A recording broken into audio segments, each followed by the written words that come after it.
again, here we are in a bathroom. Okay, it's a nice bathroom. It's got all kind of amenities and stuff. A lot of mirrors. So, look, you see the leak? We're here to fix that leak. It feels like hot, but it could also be a little cold. So I never do just like whatever I think it is. I always do both.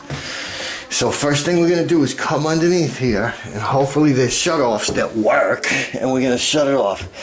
So that one's pretty much stuck, but I unstuck it and I want to tie it in and loosen, tighten, because there's usually a lot of corrosion in here, so I like to like free it up. So I'll actually go both ways as I'm closing the shut off. That was the cold, and it's still leaking pretty good. Okay, so now we're gonna do the hot. And it's not so stuck, but still, I'm going to do the tight loosen thing, because these things hardly ever get used, so when you do use them, you want to make sure you free up all the crap in there and stuff. Okay, so that's off. All right, and great, the leak has stopped, so we're pretty sure it's the hot, but it's probably also the cold too. And even if it's not the cold, guaranteed I'm going to fix the hot, and 2 weeks later the cold's going to go bad. So as long as we're here and we got all the tools out, my YouTube friends, always do both, okay? Thanks for listening.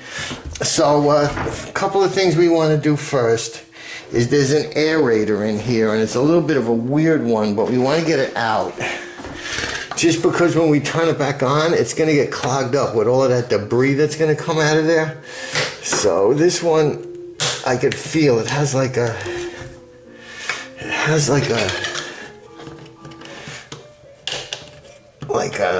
slot in it. Okay, there we go. I'll show you when I get it out. Come on out. Okay, here's the aerator.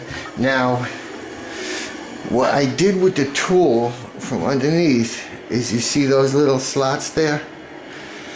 I put the tool in those slots. That's how I grabbed this aerator. Then once I had a couple of screws undone, I was able to grab the exposed part with the channel locks and get the rest out. So set it aside. We want to cover the drain so that we don't drop anything down there. Now we have to get these off, and we have to figure out how they're on. So by turning these on now, I can tell that the water is definitely off, because if I take these apart and the water's on, it's just going to shoot up to the ceiling, make a horrible mess. So I can see that there's little Allen keys right here. We want to make sure that, like if it's a growy or something, it's going to be metric. All right, so this seems to be working. All right, there's one, and there's two. Okay. Knobs out. You see it there, the little locking nut, because we may lose them. So we want to leave them in there a little bit. Now we have to get these escutcheons, just the trim rings off. That one just came off, but this one obviously has a long thread that's down into the top of something. So we want to use a tool that's not going to scratch the chrome. So I'm going to choose to use this adjustable wrench with the smooth jaws.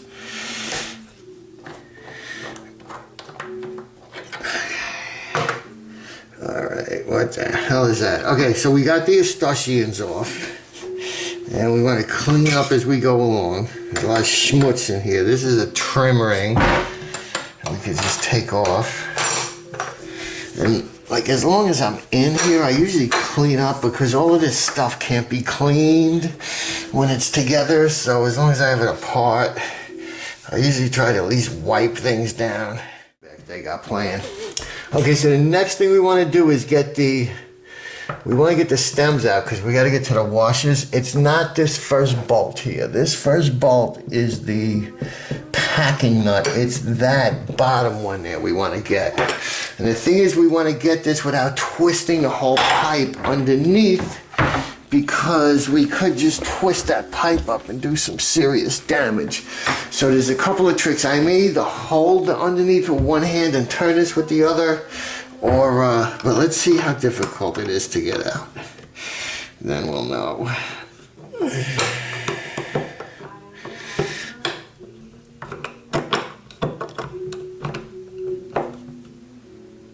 Okay, this one came out without twisting the pipe underneath. You see, once I get it turned, I know it's okay. So let's get onto this one here and see. This was the one that was leaking. Ow.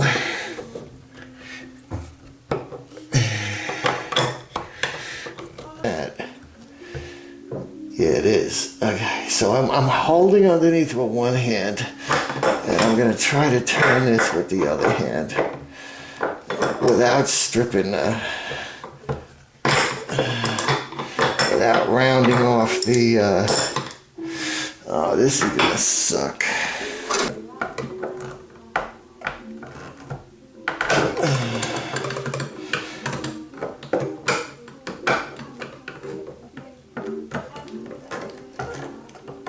Okay, once I get it turning a little bit, I know it's all right. So that's how we did it. You saw that, YouTube. One on the, so I don't want to spin it. If I spin it, I'm gonna twist that pipe up and make all kinds of extra work. Okay, all right, so now we're gonna pull these out. That's the cold. And it's a long stem, and there's just a regular bib washer down there. We want to take a look in the seat. This seat looks to be in good shape. I don't know if you can see. I'm going to try to show you guys the seat down there. This seat is that round thing with the square hole in the middle.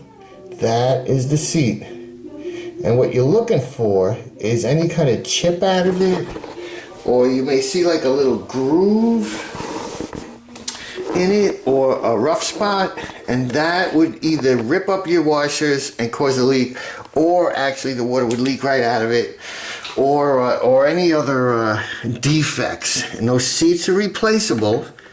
You just have to take them out, and they're very specific. You have to get the exact seat. And I actually have a video on faucet seats. I'll annotate. Alright, so this out, again it's the same thing, but this is the hot side, and I want to mark it so I know it's the hot side so I can put it back together. So I just put a couple of scratches in the bolt there. Marked. We can see that it is all, it's very worn, but it's still in one piece. So let's get a look down there at the seat. When you get out, talk the door, okay, please. When you get out, talk the door. Okay. Oh, okay, knock the door when I come out. You got it. Okay. Okay, and that seat looked pretty bad. So I'm gonna go get my seat tool. Yeah, that seat is messed up. All right, we're gonna have to do the seats. I'm gonna go get the seat tool. Coming out, okay?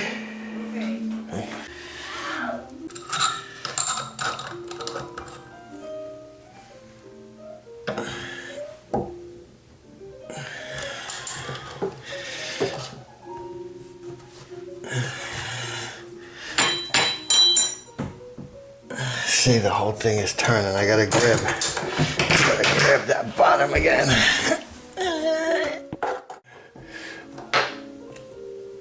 Okay. Okay, we cracked it. Okay. Okay, here's the seat.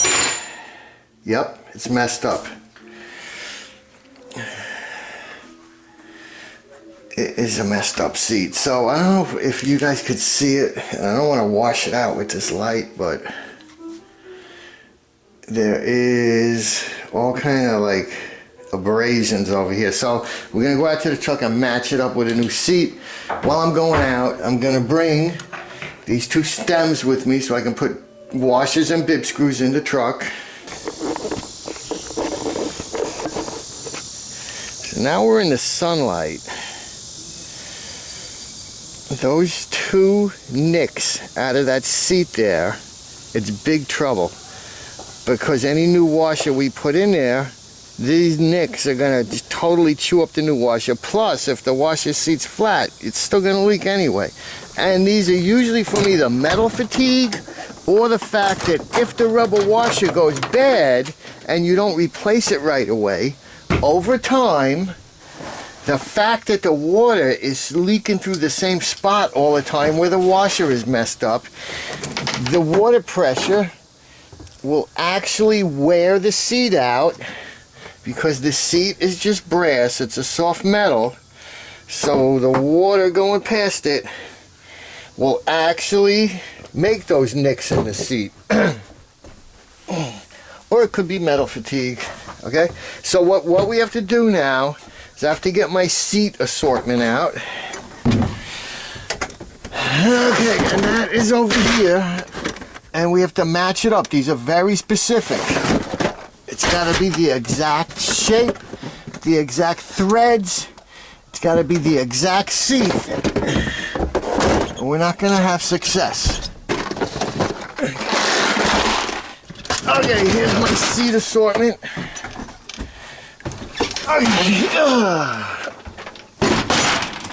Great. Now, okay, this was a very good investment I made. It was probably like $479 or something. But I have 2 of like every seat that was ever made. And I also keep on top of it. So like as I use this seat, I'm either going to order or I have extras at home or back in the shop. I have extras, and I will match them up and resupply. And I have this gauge here that helps me tell which seat is which. So I'm going to take the old seat, and these are all threaded holes, and it tells me like the basic size of the seat. So I'm just going to go until I find one that it screws in easily. Then I'll know the size of the seat. Okay, so this is a 19/32 by 27. Well, actually it's loose in there. Maybe it's this 19/32 by 24. And then I also have this other gauge here where you basically go to the holes. So the first hole fits in is F. And then on the edges I have my thread guide. So they say in 24. So let's see. 24 or 27. Which one is it? I think it's the 27.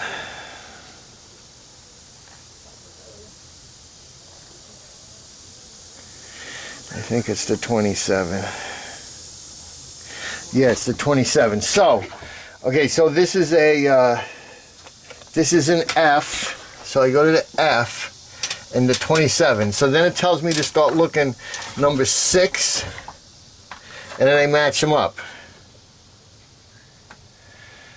Not exactly. Number 13, no. 50 and 73, so 50. Close. 73, no. 74, no. And 134, no. So it was either this 6. It was either this 6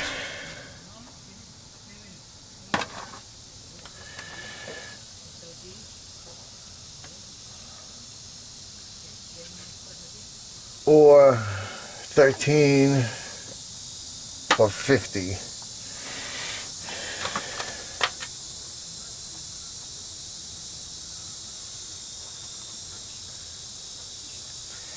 I'm going with this 6. One more time. It's really important that you got the right seat.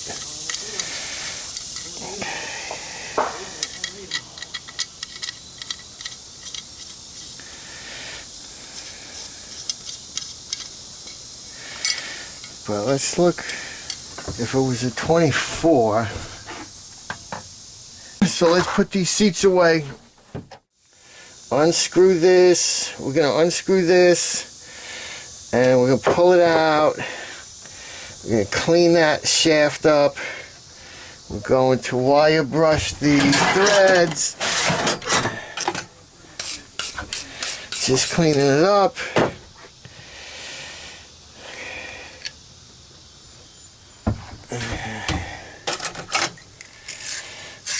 And the inside threads, we're just gonna wire brush.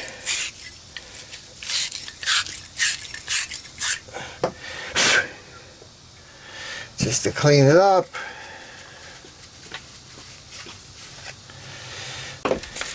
Just gonna blow the crap out.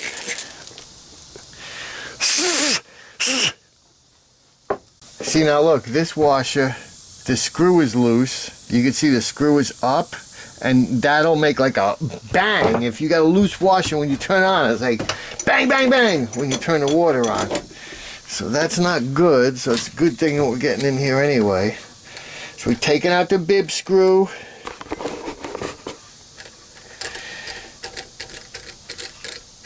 It looks like it's in good shape. We may not have to replace that guy. Taking this washer out. We go to our washer assortment. It has to be the exact size washer. It's got to fit exactly in that cup. A little wire brush. Never hurt anybody. So it has to fit exactly in there. This looks too big. Yep, too big. So we're just sizing it up.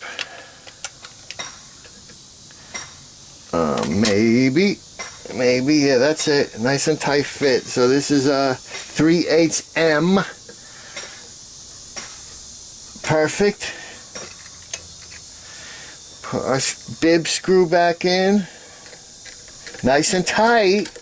We don't want these loose. We don't want them retarded tight, so we strip it out, but we definitely want it tight so it doesn't come loose. Okay. Little bit of a dimple in the rubber, nice and tight. Let's get this other one. Pieces and stuff like that.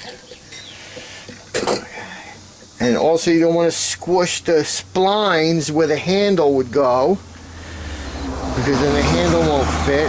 These are definitely worn out washers. Okay, so that's 3/8 M, and let's inspect this screw. Looking good. These are older people anyway, so I usually give them the lifetime warranty. Get it? I mean, the guy's like 87, so get the lifetime warranty. Alright, get this in nice and tight. Again, not retarded, crazy, you know, mental patient tight. And the short bus tight, but we want to definitely snug it up. There we go, nicey nice. Alright, let's straighten this up. We're ready to go back inside. And this would be countertop. It would stop any countertop leakage. I think it is number 30. Let's try 30.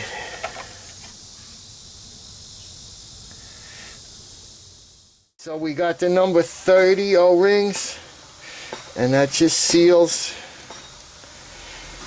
So that's one. Let's get this other one out of here. And I'm using the dull end of a drill bit because we don't want to scratch the brass. Okay. Nice touch is the silicone on the threads. And silicone is like plumber's grease. It's non-toxic, and the water doesn't wash it away. It doesn't leave, like, if you use like automotive grease, it would leave all kind of stains when you every time you use the water. All right, so on the shaft and on the threads, and then when this slides in here, I have the wrong one.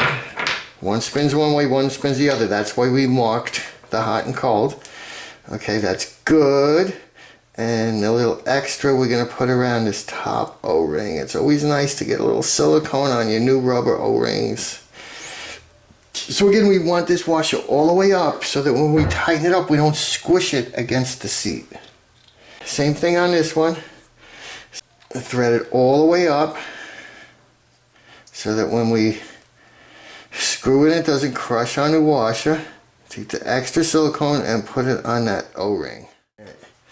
We have to put the seat in. And the way we do that is take it out of our pocket. Okay, there's the old one, there's the new one. Got pretty damn close. I'm like positive it's the right seat. Oh yeah, beautiful threads match. Okay, so we have to get it down in there. We have to thread it in straight. We don't want to cross thread it. It's hexagonal, like an Allen key work, but I'm going to use the taper. I'm going to make sure it's on there so it doesn't fall off as I'm putting it down there. I'm going to hold it nice and straight and gently thread it until I know it's not cross threaded in there. Good, I caught it, it's in there. Okay, now we just got to snug it up, and I'm going to hold underneath again because I don't want to twist these pipes. And I'm holding just so you guys can see.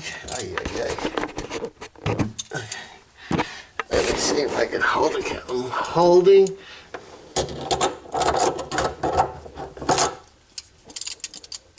I'm holding the bottom of the widespread faucet piece with.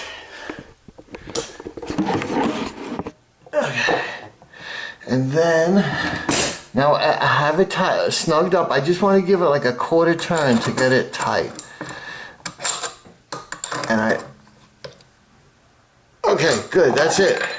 You want to be careful. Everything's brass down there. You don't want to put any sharp metal tools and nick up our new seat or anything like that. Alrighty, righty. So I mark the hot with a little scuff. Alright, that's the cold. There's my mark. That's the hot. I always mark the hot. That's the habit. And again, I have it all the way up. I don't have it sticking out. I have it all the way up. So when I tighten it up, I don't squish it. Remember, we have our new O-ring in there. I'm just going to hand tighten it. Make sure it's not cross-threaded or anything. Okay. Now, I got it snugged all the way up. All I really got to do is give it like a half a turn with the wrench. So again, I'm going to go underneath and hold the bottom of that thing with my channel lock. And not the packing nut, it's that bottom nut there.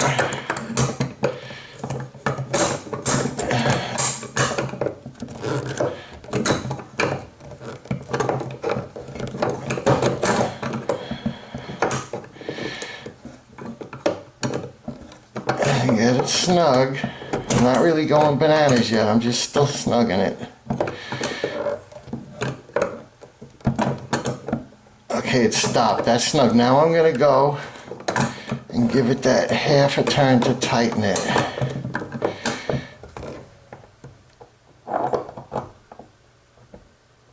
There we go. Okay. Okay, I'm going to repeat the same thing for the cold side.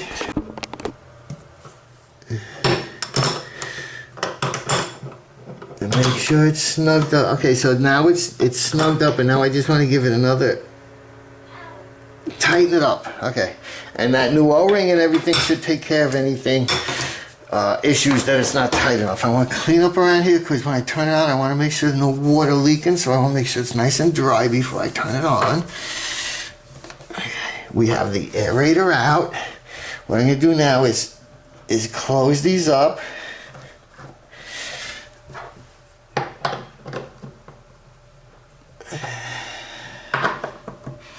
Just normally. Okay, everything's nice and dry. I'm going to go underneath and turn those shut-off valves back on. Now, again, I can't stress the importance of this if you've watched my other videos. When you turn these on, because you hardly ever use them, you have to check that they don't leak at the shaft back here. And the way we check is just by taking a dry finger and sticking it on the shaft. If it comes up with a drop of water or any moisture on it, you know your packing nut right here, the packing nut needs like a quarter turn or eighth of a turn with the wrench just to snug it up to stop any leaks. But this one's not leaking and this one's not leaking. If you don't do that, in a couple of days you're going to have a big puddle down here and all of this stuff's going to be ruined. And someone like me, that would be a callback where I would have to come on my own time and clean up, deal with an angry customer, and waste my time. Okay, so, and I'm gonna come back in a minute and triple check that. It's very important. All right, now we're gonna flush out the debris. And watch, the water will probably come out all dirty in the beginning. That's all the debris we're getting out. And if we didn't take this aerator off, all of that crap you're gonna see come out would have clogged this up. It was a little discolored. And now the other side. Watch it, watch it, watch it. Yeah, not too bad, but I did see some black stuff floating around there, some little chunks of stuff. So we're gonna just manipulate these things.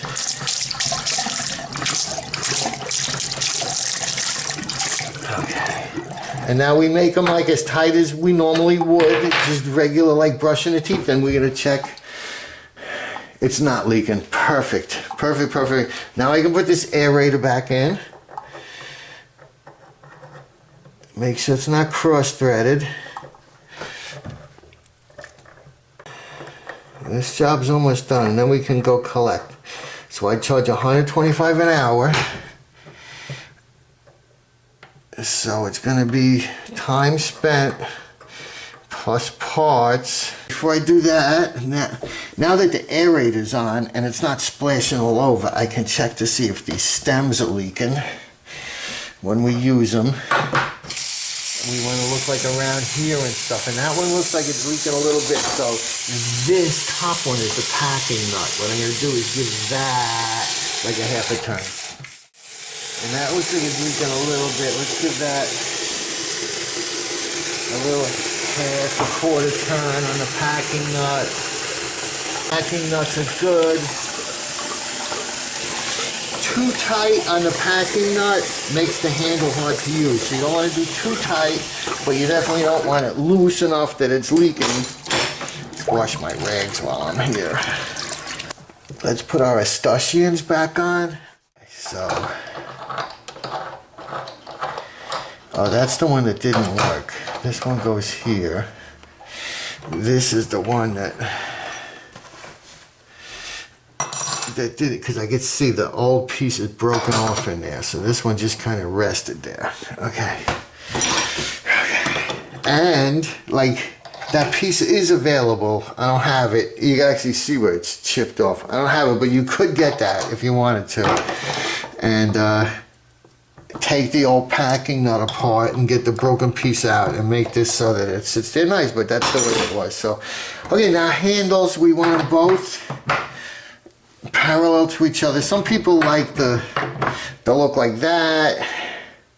I think he's gonna like the look like that. But you gotta remember, as the washers get used, the handles move back a little bit. So you want it a little bit forward, and something like that. Perfect. Okay, now we tighten up the little locking keys.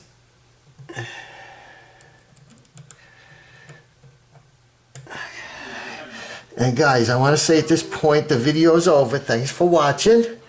I hope I helped you out. Please subscribe to my channel, The Handyman Zone. I do all this kind of stuff: electric, plumbing, carpentry, furniture assembly, to kids' toy assembly, product reviews, you know, all kinds of homeowner, apartment, dweller, kind of general life knowledge that everyone should be able to do, or if they need help with, reference my Handyman Zone channel and get the help you need. Plus a lot of the skills I teach you, you could use in other parts of your life. So, thanks for watching, YouTube. Rate the video. It really helps me out because I'm a paid YouTube subscriber, and stuff like rating knocks me up in their search engines, which gets me more views, which gets me more money. So if I'm helping you, you rate me. Use the comment box. Any questions or comments about anything, the video, what I did, tips or anything for anyone, use the comment box. And please subscribe to my Handyman Zone channel. Thanks for watching, YouTube. We'll see you soon.